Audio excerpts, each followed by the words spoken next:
स्वागत है आपका मेरे यूट्यूब चैनल मेरी स्कूल के अंदर। दोस्तों, काफ़ी दिनों के बाद मैं आपके सामने रूबरू हुआ हूँ। कुछ घरेलू समस्याएं होने के कारण और गर्मी का बहुत ज़्यादा आतंक होने के कारण मैं आपके सामने उपस्थित नहीं हो पाया। लेकिन दोस्तों, अब अपन अनवरत लगातार वीडियो डालते रहेंगे, पढ़ते रहेंगे, क्योंकि ये मौसम अब पढ़ने वाला स्टार्ट हो गया है। मेरे पास में दोस्तों जो समास है उसकी ट्रिक को लेकर के काफ़ी कमेंट्स आए थे कि सर समास की ट्रिक हमें वापस एक बार पुनः समझाइएगा। तो मैं इस समास की ट्रिक को दोस्तों आज आपके सामने लेकर के उपस्थित हुआ हूँ। उम्मीद करता हूँ आपको समझ में आएगी। बहुत ही ज़्यादा यूजफुल, बहुत ही ज़्यादा इम्पोर्टेंट ये समास की ट्रिक है दोस्तों। आइए देखते हैं।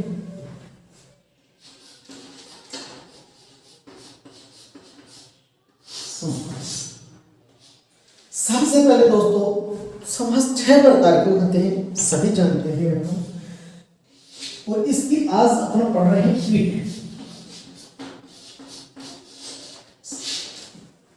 ये ट्रिक दोस्तों, यदि आपको ये जो चौपाई मैं भी आपके सामने प्रस्तुत कर रहा हूं, अगर यदि वो आपको याद है तो 100% आप अपनी लाइफ में ये जो समास का जो ये टॉपिक है ये इतना क्लियर होने वाला है, आपको पहचानने में लेश मात्र का भी कोई भी आपको कभी दिक्कत नहीं होने वाली है। दोस्तों, ये 4 जो चौपाई है ये याद रखो।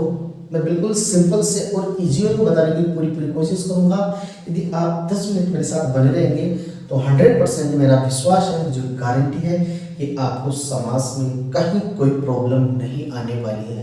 आप तबाक से उस समास का नाम अवश्य बता देंगे। सबसे पहले दोस्तों, समास 6 प्रकार के होते हैं। ये 6 प्रकार के जो समास है वो इसी के अंदर इंक्लूड हो जाएंगे। जैसे मैं लिख रहा हूं, द्वंद्व में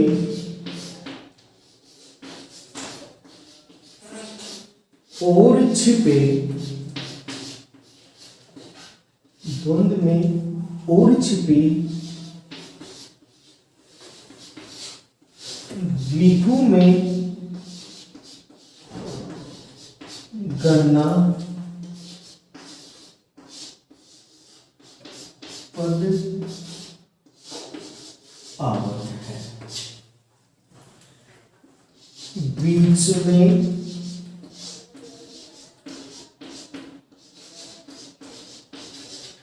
कारक चिन्ह छिपे,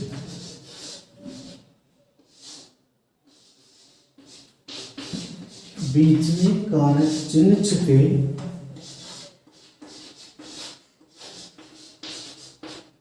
तत्पुरुष समास कहावत है। बने रहना दोस्तों, बहुत ही फनी ट्रिक होगी, बहुत ही आनंद भरी। अव्ययी से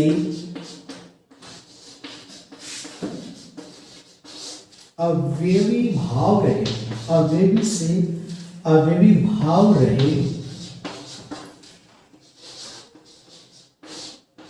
कर्मधारय विशेषण आवत है।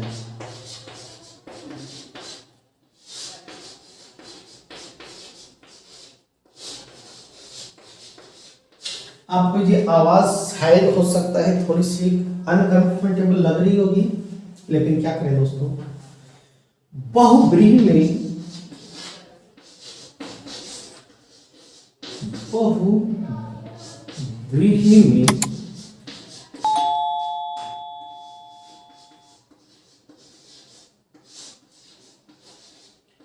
अन्य पद प्रधान रहे,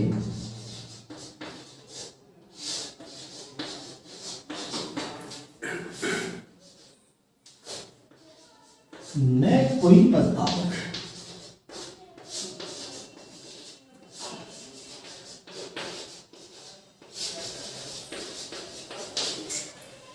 दोस्तों, मेरे प्यारे बच्चों, हो सकता है आपको ये जो 4 पाई है वो तिरछी नजर आ रही है। कैसे नजर आ रही है देखते हैं। इस ट्रिक के अंदर दोस्तों 6 समास है। पहले तो अपन देखेंगे 6 समास कौन कौन से। देखिए, द्वंद्व समास, द्विगु समास, तत्पुरुष समास 3, अव्ययी भाव 4, कर्मधारय 5 और बहुब्रीहि समास 6। दोस्तों 6 के 6 समास इस चारपाई के अंदर इंक्लूड है, तो आपको 6 समास याद करने की कभी आवश्यकता ही नहीं है। आप सिर्फ इस चौपाई को याद करिए और इस चौपाई को मैं भी एक्सप्लेन करूंगा और आपको लगेगा कि वाकई में हमने आज तक कभी ऐसा पढ़ा ही नहीं। चौपाई मैं बता रहा हूं, मैं इसको एक्सप्लेन कर रहा हूं दोस्तों, समझना। द्वंद्व में और छिपे जो द्वंद्व समास होगा, उस द्वंद्व समास में क्या होता है, और या अथवा, ये 3 चीज होते हैं दोस्तों। द्वंद्व में यहां से लेता हूं, इस द्वंद्व समास का मतलब ही क्या होता है, और होता है। और अब द्वंद्व का मतलब समझिए, किसी भी चीज को करने के लिए यदि अपना जो दिमाग है, अपनी जो बॉडी लैंग्वेज है, वो ये समझे कि मैं ये करूं या वो करूं, ये जो मंथन चलता है किसी एक कार्य को लेकर कि ऐसा करना चाहिए या ऐसा करना चाहिए, उसे ही दोस्तों द्वंद्व कहते हैं। इस द्वंद्व समास को पहचानने की ट्रिक यही है कि इसके जैसे फॉर एग्जाम्पल हम लाते हैं कि माता पिता, जैसे भाई बहन, सुबह शाम। ये कह रहा है द्वंद्व में और छिपा हुआ होता है। अभी जो ये शब्द है माता पिता, इस माता पिता के अंदर और छिपा हुआ है। द्वंद्व में क्या होता है, और छिपा हुआ है। इस और को ही यदि अपन बाहर निकालेंगे तो हो जाएगा माता और पिता। तो और इसके अंदर है नहीं, ये छिपा हुआ है। भाई और बहन, तो ये और शब्द क्या है, इसमें छिपा हुआ है। जैसे लाभ हानि, लाभ या हानि, सुबह शाम।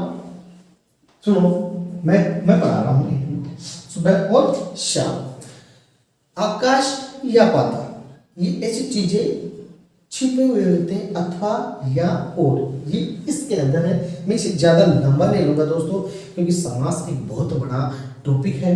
यदि मैं इसको एक्सप्लेन करने की कोशिश करूंगा तो इस चौपाई के अंदर का जो सारा मैटर है वो इससे बाहर चला जाएगा। तो मैं इसी की बात करूंगा दोस्तों, ज्यादा मैं लंबा इसको खींचना नहीं करूंगा।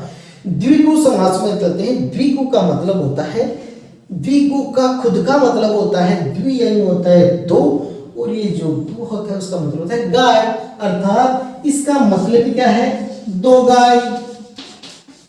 तो द्विगु में गणनावाचक शब्द आते हैं 1 2 3 4 5 6 ऐसे आते हैं दोस्तों। गणना शब्द समझते हो, गिनती का 1 2 3, ये सारे किसमें आते हैं दोस्तों, इसमें आते हैं। गणना, ये देखो गिनती, गणना जो शब्द है ये इसमें आएंगे। अब जैसे जैसे नवरात्रि स्टार्ट होने वाले, क्या होने वाले हैं, नवरात्र। तो दोस्तों इसका जो पहला जो शब्द है वो क्या है, नव। गणना, नव यानी होता है 9। ये क्या होता है, इसमें आवत है, आते हैं गणना, जैसे पंचवटी, चौराहा, त्रिभुवन, दोपहर, एकांकी, सप्तऋषि, इस प्रकार के जो शब्द है, जैसे सतसही, 100 का समूह है। ये जो द्विगु है इसमें एक समाहार या समूह का बोध भी करवाते हैं, जैसे पंचवटी 5 वृक्षों का समूह है, नवरात्रा 9 रात्रियों का समूह है, इत्यादि। तो आपको सिर्फ इतना ध्यान रखना है, जो द्विगु शब्द है, द्विगु जो समास है उसमें गणना के शब्द आते हैं, नवरात्रा, पंचवटी, सप्तऋषि, 21। लंबा नहीं लेंगे दोस्तों, ध्यान रखना। द्विगु का मतलब होता है दो गाय, यहीं से आपको मालूम चल जाना चाहिए कि दो का मतलब संख्या है और गाय का मतलब जो गाय है।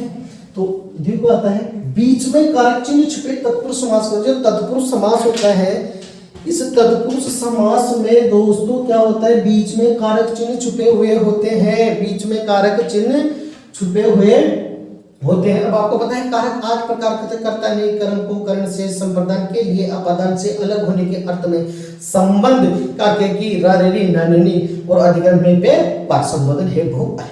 कैसे ये क्या होता है, इसके अंदर छिपे हुए होते हैं बीच में। जैसे फॉर एग्जांपल मैं लेता हूं जेब कतरा, जेब कतरा।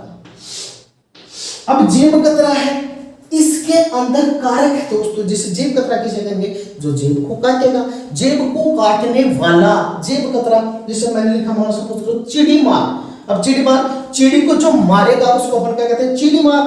तो ये जैसे मालूम मैंने लिखा चिड़ी मार, चिड़ी को मारने वाले को क्या कहते हैं। तो देखो देखो जेब को काटने वाला, जेब को काटने वाला। अब ये देखो दोस्तों, ये को क्या है, कारक है।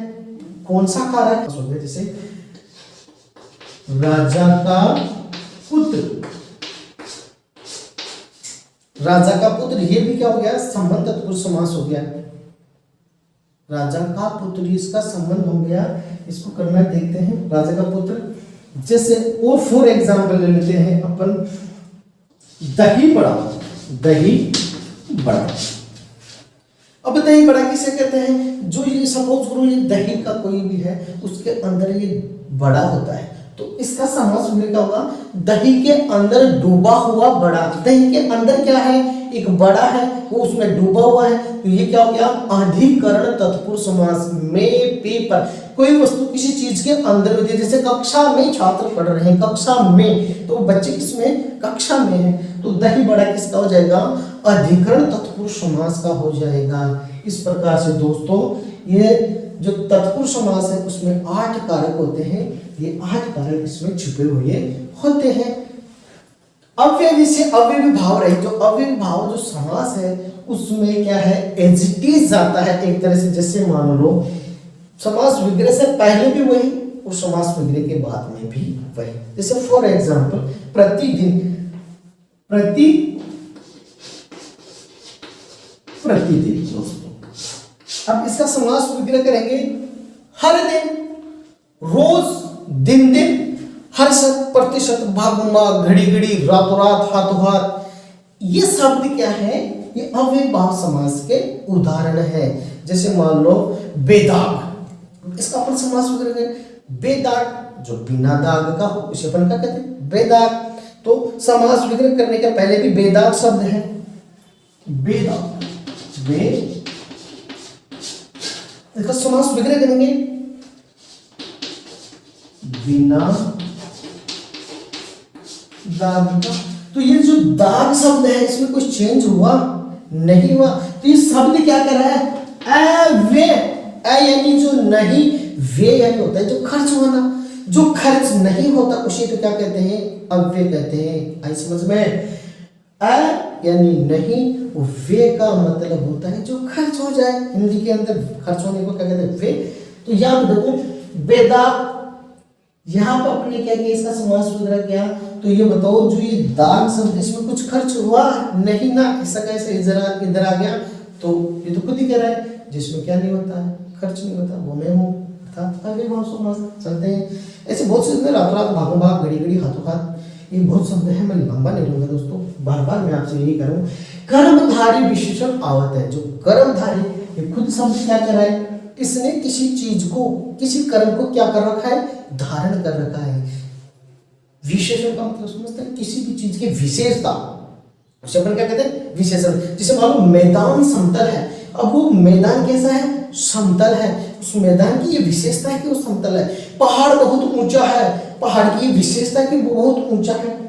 कर्मधारी है, जैसे मान लो काली मिर्च, ये मिर्च कैसी है, काली है, इसने कालापन को धारण कर रखा है। कर्मधारी, इसने काले रंग को, कर्म को धारण कर रखा है, इसलिए क्या हो गया, कर्मधारी हो गया।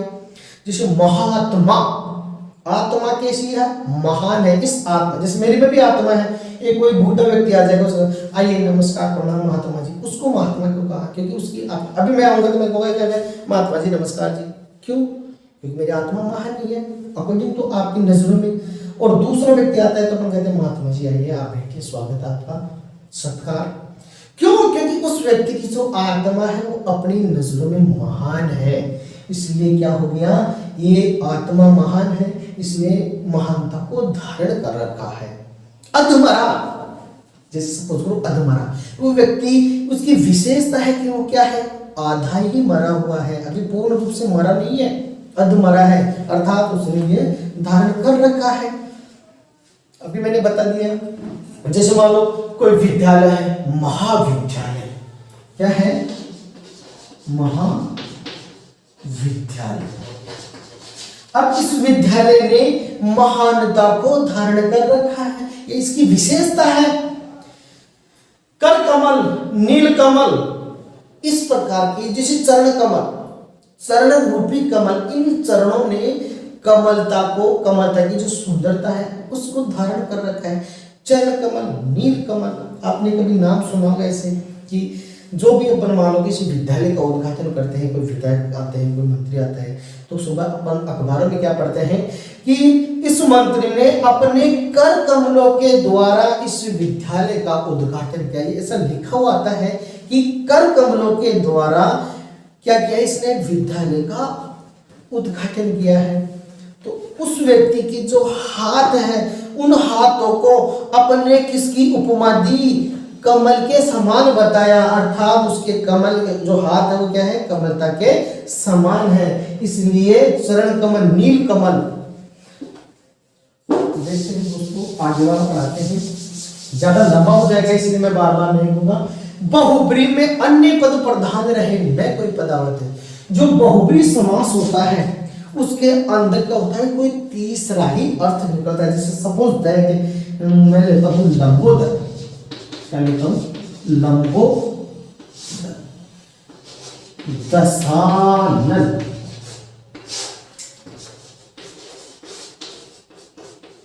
चक्रपाणी, वीणापाणी, वज्रांग, कुछ भी ले लो दोस्तों, नीलकंठ ले लेता हूं। काफी है, जब मैं पढ़ाऊंगा तब आपको बड़ा आनंद आएगा। इसी देखते हैं बहुब्री में कोई तीसरा पद क्या होता है, प्रधान होता है। जैसे मालूम लंबोदर, अब सबको मालूम है कि लंबोदर किसको कहते हैं, सभी के दिमाग में आ गया, सभी ने बोल दिया गणेश जी को क्या कहते हैं, लंबोदर कहते हैं। मैंने एक बार क्लास में पूछा बच्चों से, बताओ लंबोदर किसे कहते हैं, बच्चे ने कहा सर भैंस, क्योंकि मैंने कहा कि लंबा उदर जिसका पेट क्या है, बड़ा है, लंबा उदर जिसका पेट क्या है, बड़ा है, तो लड़के ने कहा सर भैंस। यार लंबोदर भैंस को कहते हैं। एक ने कहा सर हाथी, क्योंकि उसका पेट क्या है, बड़ा है। नहीं, आप लोगों ने समझ गया होगा कि मैं किसकी बात कर रहा हूँ, गणपति बाबा मौर्य, इसको कहते हैं लंबोदर, जिसका उदर क्या है, लंबा है। दशानन सबके दिमाग में आ गया, दशानन किसे कहते हैं, सबने कह दिया होगा तुरंत, रावण। लेकिन दोस्तों क्या इसके अंदर और इस लंबोदर के अंदर कहीं पर भी गणेश लिखा हुआ है, कहीं पर भी आपको दिखाई दे रहा है, नहीं। इसके अंदर कहीं रावण लिखा हुआ है, नहीं। आप लोगों ने तुरंत तीसरा अर्थ कह ले दिया, कोई अन्य पद प्रधान रहे, तीसरा पद ही प्रधान है। दशानन में आपने खुद बोला रावण, ये तीसरा अर्थ है, प्रधान रहता है। चक्रपाणी, जिसके हाथ में चक्र, पाणी का मतलब होता है हाथ, जिसके हाथ में क्या हो, चक्र हो, किसे कहते हैं। अधिकांश ने तो बोल दिया होगा श्री कृष्ण, लेकिन कईयों ने बोल दिया होगा ये जो अपन नारायण, नारायण कहते हैं, ब्रह्मा विष्णु महेश, विष्णु भगवान, कईयों का नाम आ गया होगा विष्णु भगवान। लेकिन आप याद रखो कि जिसके हाथ में मुख्य चक्र, किसके हाथ में घूमता रहता है, श्री कृष्ण के हाथ में चक्र घूमता रहता है। तो चक्रपाणी आप लोगों ने खुद बोल दिया होगा, श्री कृष्ण को चक्रपाणी कहते हैं। वीणा पाणी, जिसके हाथ में क्या हो, वीणा हो, पाणी यानी हाथ, जिसके हाथ में क्या हो, वीणा हो, वो कौन, माता सरस्वती। इसका तीसरा ही अर्थ निकल गया। वज्रांग, जिसके अंग वज्र के समान है, देखो जिसके अंग क्या है, बाहुबली टाइप के हैं, वज्र के समान अंग है, कौन, वीर हनुमान जी, बालाजी महाराज के अंग क्या है, बिना डिप्स लगाए क्या है, वज्रांग कहते हैं। क्यों, यहाँ पर हनुमान जी लिखा हुआ नहीं है, लेकिन इसका अर्थ तीसरा ही है। नीलकंठ, जिसका गला, कंठ जिसका गला कैसा है, नीला है। आप लोगों ने, कईयों ने तो कमेंट कर दिया होगा कि नीलकंठ कहते हैं, एक तो मोर को भी कहते हैं और शिव जी को भी कहते हैं।